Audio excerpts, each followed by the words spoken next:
So natay unit mga boss.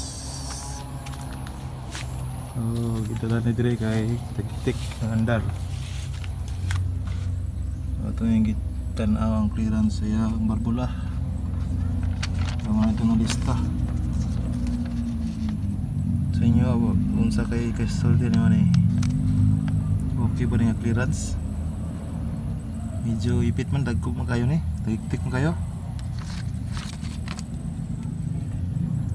Nang itagatag sa og sukod muna siya.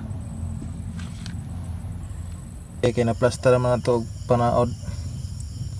Yan nahuman na to og sukod ang mga clearance. Ug atong gamay yung clearance mo itong ibaylo sa dako. Kay ganihan amtoy na ko na to nga dagko ig sukod. So itong sulay ng pagpandar. Kung di na ba mo tagiktik.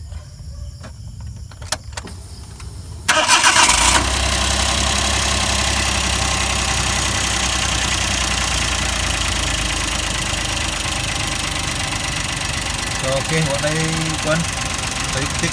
Tutoriya itong ulang pa pelo ha. So ilom na isya. Balik na sa pagkuman. Okay na sir, goods. Overtime.